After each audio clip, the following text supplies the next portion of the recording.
Namaste. Hello everyone.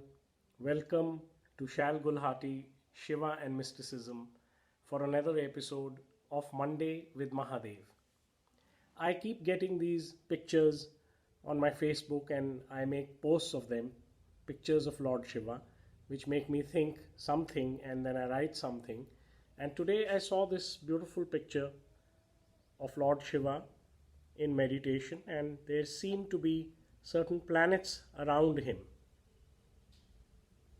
And this made me write a post, which is that the science of astrology talks about the influence that planets have upon our lives. And the basic is that we are all made of star stuff.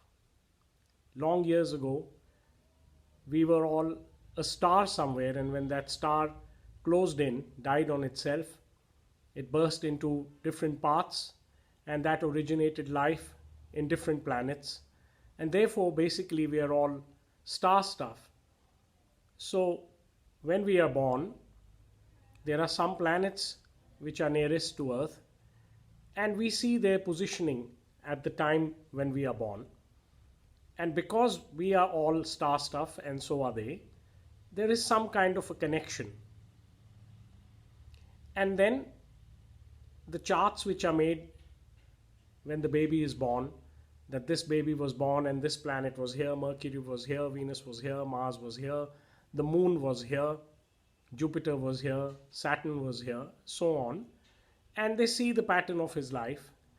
And over time, when they analyzed all these patterns, they made certain decisions that if the planets are like this, then probably following the pattern of the people before him, this baby, when he grows up to be 16, he will have something like this, and when he becomes 20, something like this, and so on and so forth. So that is the basic of the science of astrology.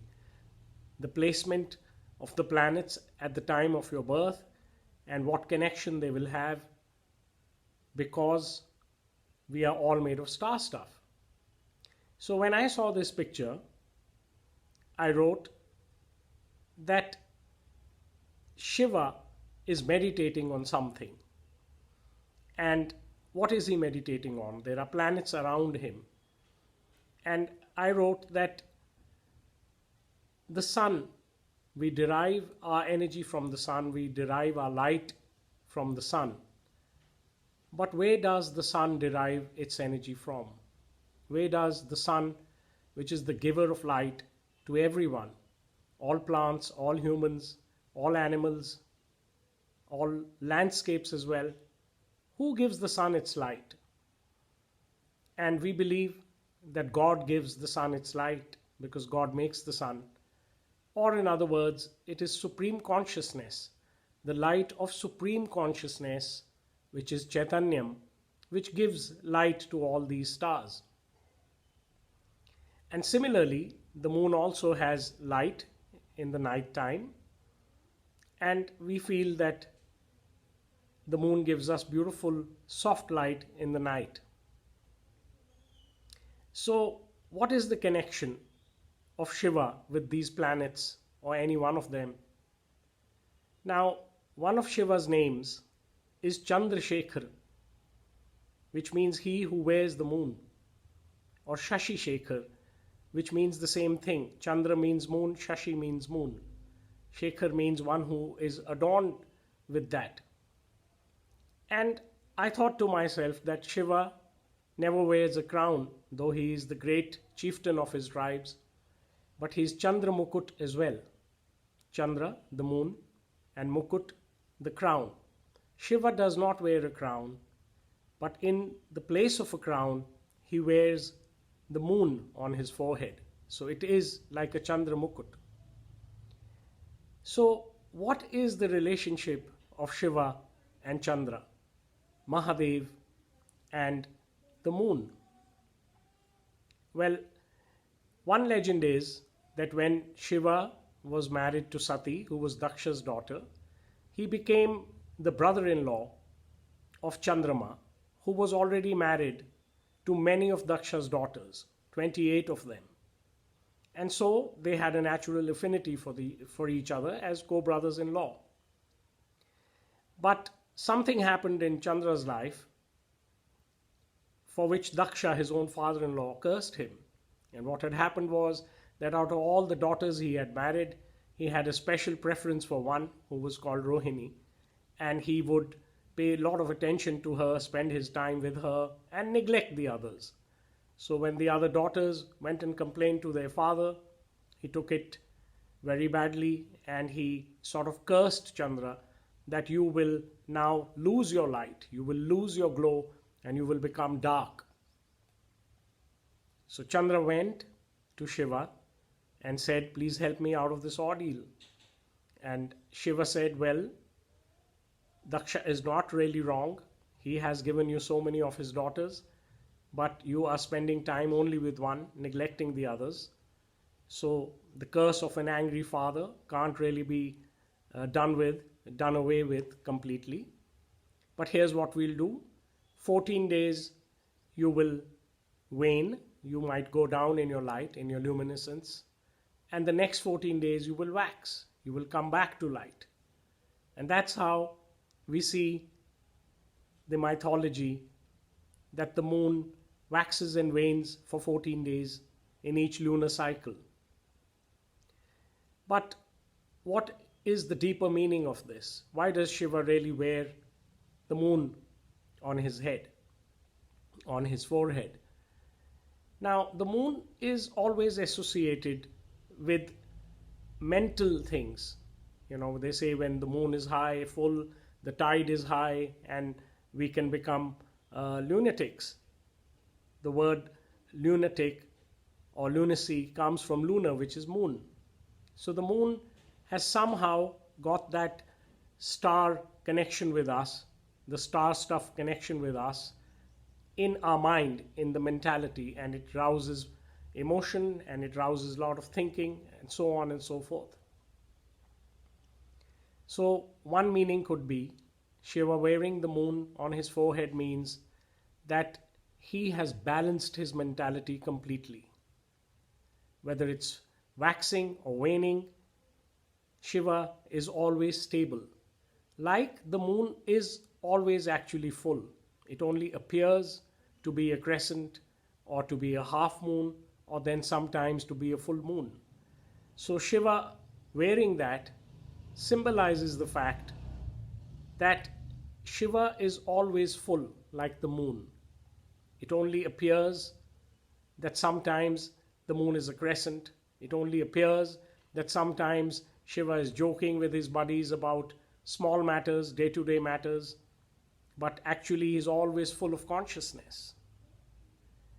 And I have written in one of my books this special relationship which Shiva had with Chandra, the moon, was such that they had a man-to-man bonhomie, a camaraderie, and on functions, in festivities, beginning with Shiva's marriage to Sati, when the party was going away with Sati after the marriage, one by one, all the girls, people met Shiva, and when it was Chandra's turn, he just embraced Shiva, and when he did that, everyone in the congregation noted that he started glowing.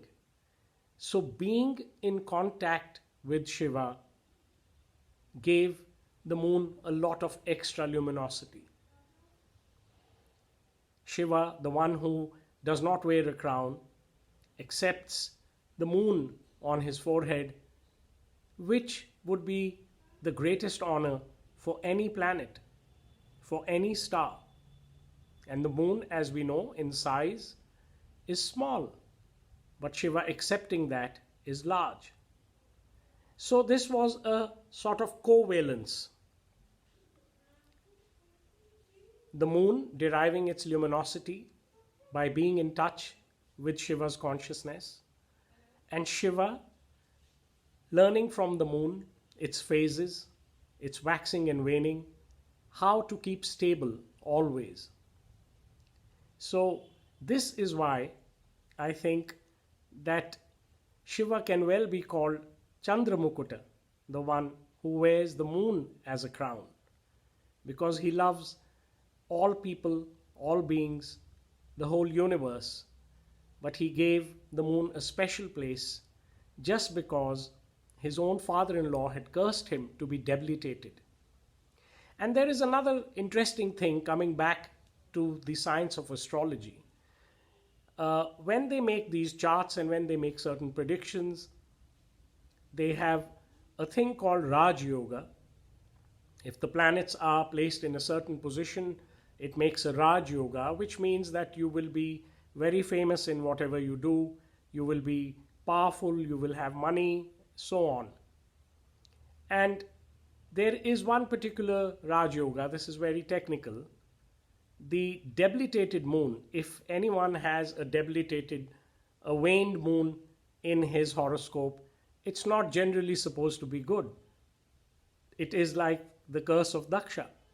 But there is one particular very special Raja Yoga which happens only if one has a debilitated moon.